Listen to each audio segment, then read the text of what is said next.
Sir இப்படி வச்சுக்கோங்க sir, நீங்க உதயநிதி ஸ்டாலின் நாளைக்கு வந்து திமுக தலைவர் ஆக்கிட்டீங்கன்னு வச்சுக்கோங்க. ஸ்டாலின் மகன் என்பதாலேயே மக்கள் அவர்களுக்கு வாக்களிப்பார்களா? வாக்களிக்கின்ற பொழுது திமுக என்ன நலத்திட்டங்கள் செய்தது அப்படின்னு வாக்களிப்பாங்க.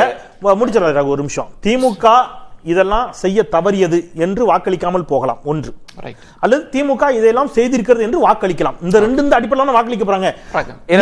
மகேந்திர காரணத்தினாலேயே வாக்களிப்பார்கள் என்று சொல்வது இல்ல. அவர் வந்து திமுக தலைவர்னு சொல்லிட்டா அவர் வந்து உடனே சிஎம் ஆயிட முடியாது, எம்எல்ஏ ஆகலாம். அதை நான் ஒத்துக்கிறேன், அது பேசிக்கான விஷயம்.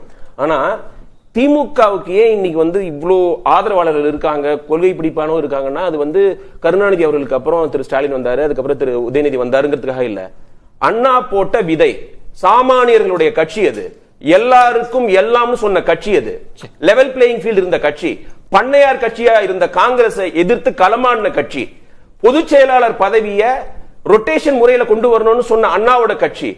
அண்ணா பெரியார் ரெண்டு பெருந்தலைவர்களுக்கு வாரிசு கிடையாது. அதுக்கப்புறம் மக்கள் கிட்ட பாப்புலாரிட்டி இருந்த எம்ஜிஆருக்கு வாரிசு கிடையாது, ஜெயலலிதாவுக்கு வாரிசு கிடையாது. அதனால நீங்க தமிழ்நாட்டு அரசியல ஆந்திர அரசியலோட, யூபி அரசியலோட, கர்நாடக அரசியலோட நீங்க கம்பேர் பண்ண முடியாது. ஒரே ஒரு பாயிண்ட் சொல்லிடுறேன். நீங்க மேல் மட்டத்துல மட்டும் இல்ல விஜயன், கீழ் மட்டத்திலையும் தலைவிரிச்சாடுது வாரிசு அரசியல் திமுக. அதுக்கு ஒரே பாயிண்ட் மட்டும் சொல்லிடுறேன். அதுல ஒரு பெரிய சிக்கல் இருக்கு. நீங்க எளிய சாதிகள் இருந்து அந்த வாரிசுகள் வரதில்லை. எண்ணிக்கையில வலுவா இருக்கிற சாதி, பொருளாதாரத்துல வலுவா இருக்கிற சாதி, அதுல இருந்துதான் வாரிசு அரசியல் தழைச்சு திமுக. நான் எக்ஸாம்பிள் கொடுக்க முடியும்.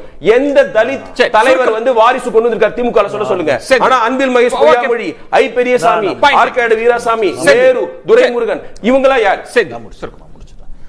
இது ஏதோ சாதி அடிப்படையில் அங்க வரவிடாம தடுக்கிற மாதிரியான ஒரு குற்றச்சாட்டு வைக்கிறாரு. அப்படி டெலிபரேட்டா பண்ணல. இல்ல அப்படி கிடையாது.